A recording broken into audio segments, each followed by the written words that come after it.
Good afternoon. I'm Reverend David. Thank you for joining me today for Disciple Time as we continue to talk about persistence in prayer. And today we're going to have a focus of prayer with nature.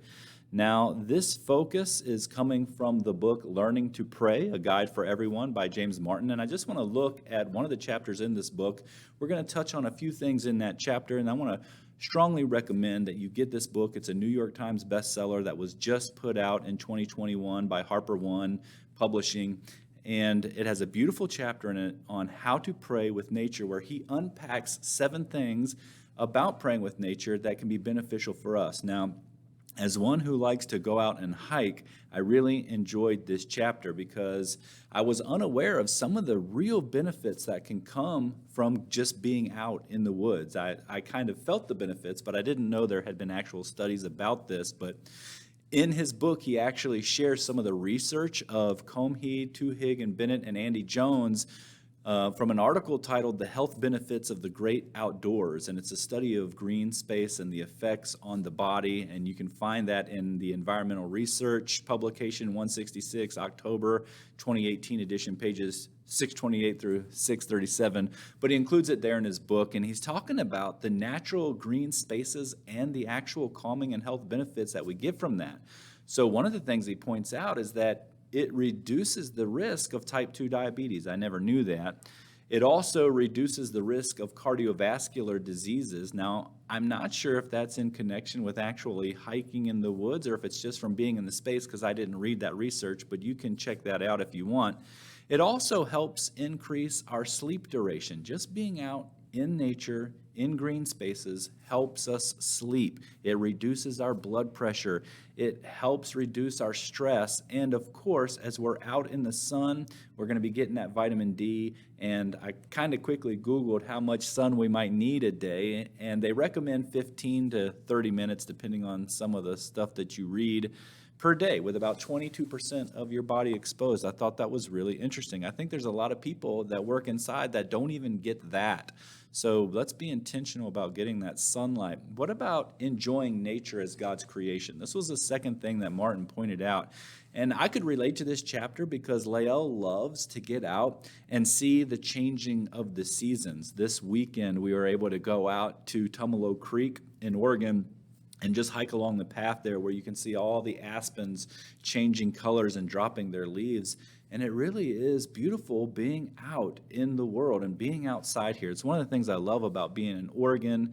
Of course, we know that Psalm 19:1 says, "The heavens declare the glory of God. The skies proclaim the work of his hands." So in this picture, as I was looking at the autumn trees, I kind of panned up and got a picture of the sun too, because the sun plays such an important role in the seasons that we get to enjoy. A third thing he points out is considering nature an image of God. And I love that part in Romans 1:20 where Paul says this, "For since the creation of the world, God's invisible qualities, his eternal power and divine nature have been clearly seen, being understood from what has been made." And the idea is that, yes, God reveals himself in nature. He reveals himself in the truths that we see in nature. He reveals his qualities, his love, his mercy, his very basic cause and effect type of structure that he's put in reality and all this stuff. And it's really interesting, and I love the picture of the waterfall here. I have a very strong affinity to waterfalls. It's one of my favorite things to do, is to hike out to a waterfall and get some pictures of it, but more importantly, just to enjoy the cool water that comes up from the waterfalls there. But 4, he points out that we can learn about the wonders of nature, that we should learn about the wonders of nature in his book. And if you've ever gone out to like one of the state parks or national parks, there's always like these little ranger stations. And one of the cool things to do, I know that Joelle, my wife's sister who just came into town, did this with one of her kids, went into the ranger station, and they have like little tasks that you can do, little things you can check off so that you can earn a little ranger badge. I want to really encourage you to take your kids out to do these things outdoors, because they're going to learn about the birds in that area, about the plants, about the animals in that area, about the geography. And it's really good to learn about these things in the place where you live. I love in Job 37, 14, 16, where it kind of alludes to how nature reveals the wonders of God. It says, listen to this, Job. Stop and consider God's wonders. Do you know how God controls the clouds and makes his lightning flash? Do you know how the clouds hang poised, those wonders of him who has perfect knowledge?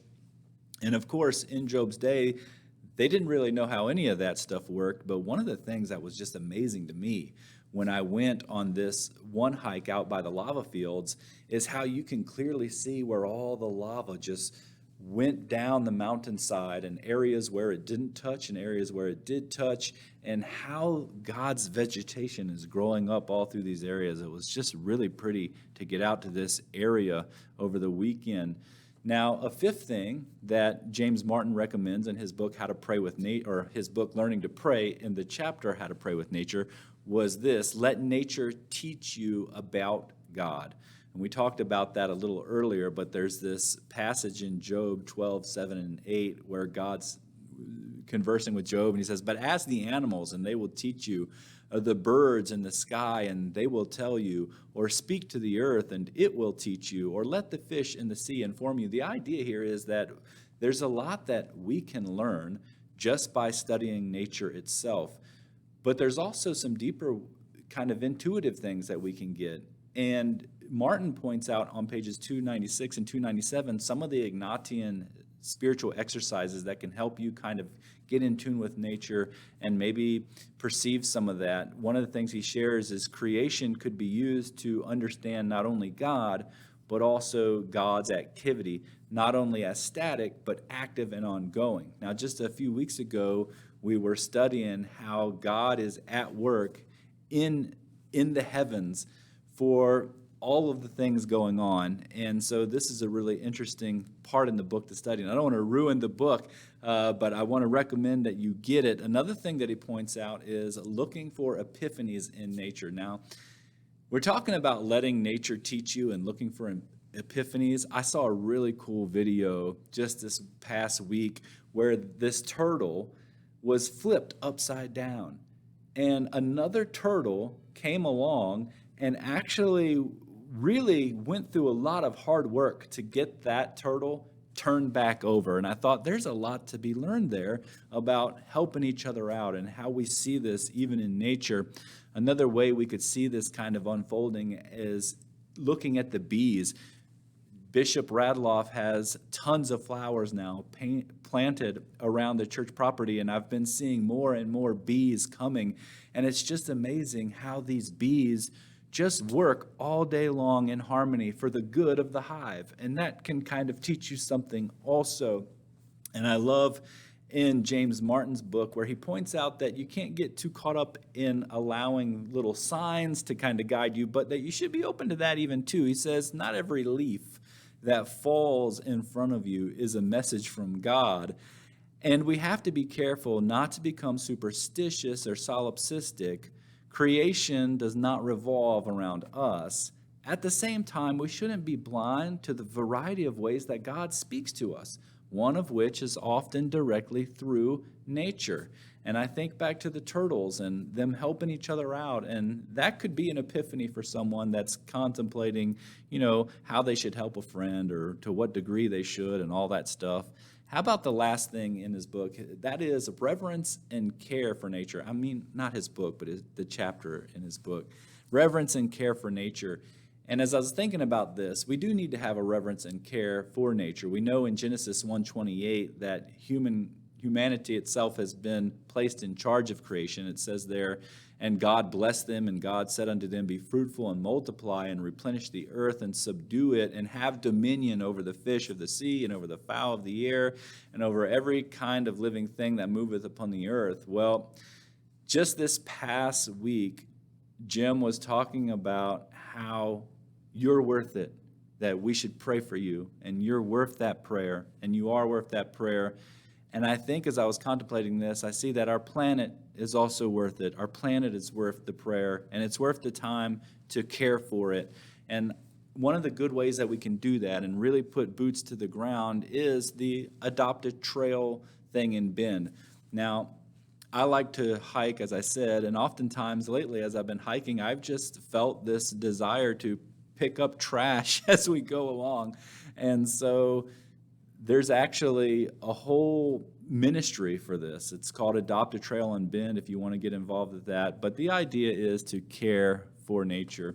So, what's the application for the journey this week? Well, it's this: venture outside, be open to the Holy Spirit, and pray with nature. And don't forget, tomorrow, Wednesday, starts our 9 days of prayer for the ordination of yours truly to the priesthood. So I hope that you can get involved in those prayers and, hey, maybe take it outside.